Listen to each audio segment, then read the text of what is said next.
श्री स्वामी समर्थ। तुम्हा सर्वांचं माझ्या चॅनल मध्ये मनापासून स्वागत आहे। तर बघा, पुढच्या महिन्यामध्ये 10 जुलै 2025 रोजी वार गुरुवार या दिवशी आहे गुरुपौर्णिमा। गुरुपौर्णिमेनिमित्त आपल्याला 11 दिवसांची स्वामींची कोणती सेवा करायची आहे हे मी तुम्हाला आजच्या व्हिडिओमध्ये सांगणार आहे। व्हिडिओ पूर्ण बघा जेणेकरून तुम्हाला संपूर्ण माहिती मिळेल। जर तुम्ही चॅनलवर नवीन असाल तर चॅनलला सबस्क्राइब करायला मात्र विसरू नका आणि व्हिडिओला लाईक करायला मात्र विसरू नका। तर बघा, ज्यांनी कोणी 21 दिवसांची सेवा चालू केली असेल त्यांनी तीच सेवा सुरू ठेवायची आहे, म्हणजेच गुरुपौर्णिमेपर्यंत ते सेवा तुम्हाला पूर्ण करायची आहे। पण बरेच सेवेकरी असे आहेत ज्यांना काही अडचणी असल्यामुळे किंवा काही माहिती नसल्यामुळे त्यांना 21 दिवसांची सेवा करणं शक्य झालं नाही। त्यांनी काय करायचं तर आज मी तेच तुम्हाला सांगणार आहे। ज्यांनी 21 दिवसांचा संकल्प घेऊन ती सेवा करताय त्यांनी तीच सेवा कंटिन्यू ठेवायची आहे। ज्यांना कोणाला 21 दिवसाची सेवा करणं शक्य झालं नसेल त्यांनी 11 दिवसांची सेवा करायची आहे। 11 दिवसांची सेवा म्हणजेच काय तर 30 जून ते 10 जुलै काळामध्ये आपल्याला ही सेवा करायची आहे। या कालावधीमध्ये 11 दिवसाच्या कालावधीमध्ये तुम्हाला ही सेवा करायची आहे। 11 दिवसांची सेवा म्हणजेच काय तर तुम्हाला दररोज एक स्वामी चरित्र सारामृताचा पाठ करायचा आहे। एक पाठ करणं म्हणजेच काय तर 1 ते 21 अध्याय पूर्ण तुम्हाला पठण करायचे असतात। त्याचबरोबर 11 माळी श्री स्वामी समर्थ या मंत्राचा जप सुद्धा करायचा असतो। 11 दिवस स्वामी चरित्र सारामृत आणि 11 माळी रोज आपल्याला हे करायचं आहे। त्याचबरोबर 11 वेळा तारक मंत्र ही अशी सेवा आपल्याला गुरुपौर्णिमेपर्यंत करायची आहे। आता यामधनं तुम्हाला एक जरी सेवा जमली तरी सुद्धा चालेल।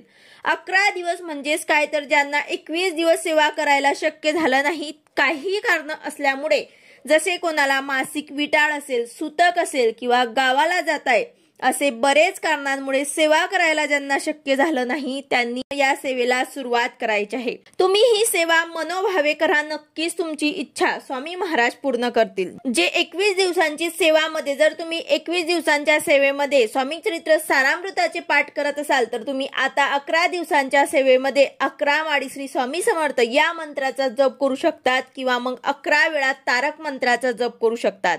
म्हणजे तुमचे दोघं सेवा होतील, 11 दिवसांची पण आणि 21 दिवसांची पण। तर जे तुम्हाला शक्य होईल ते तुम्हाला करायचं आहे। तुम्ही ही सेवा करून बघा, नक्कीच तुमची इच्छा पूर्ण होणार। आता ज्यांना सेवा करायला अजिबात वेळ नाही त्यांनी फक्त नामस्मरण करा। ज्यांना माळ घेऊन बसणं शक्य नसेल त्यांनी अखंड नामस्मरण केलं तरी सुद्धा चालेल। तुम्ही काम करताय, कुठे ट्रॅव्हलिंग करताय, स्वामी समर्थ या मंत्राचा जप करा। बघा, गुरुपौर्णिमा ही वर्षातनं एकदा येते आणि गुरूंसाठी आपल्याला काही ना काही सेवा करायलाच हवी। बघा, ह्या सेवा जर आपण आपल्या गुरूंसाठी केल्या तर या सेवांमुळे आपल्याला अनन्यसाधारण असं फळ हे मिळतच असतं। आपल्याला आत्मशांती सुद्धा मिळते, त्याचबरोबर आपल्याला समाधान सुद्धा मिळते। बघा, आपल्याला प्रत्येक जण आपल्या आयुष्यात आपल्या जीवनात काही ना काही काम करत असतो, काही बिझनेस करत असतो, काही उद्योग धंदा करत असतो। तर यामध्ये आपली प्रगती होण्यासाठी त्याचबरोबर आपल्या घरातील इतर लोकांची सुद्धा प्रगती होण्यासाठी आपल्याला एखादा तरी गुरु करावा लागतो, जेणेकरून त्यांची सेवा करून आपल्याला भगवंताकडे जाता येईल। भगवंताकडे जाण्यासाठी एकच मार्ग आहे, तो म्हणजेच गुरु। आपल्या आयुष्यात आपल्याला एक तरी गुरु हा करावाच लागतो।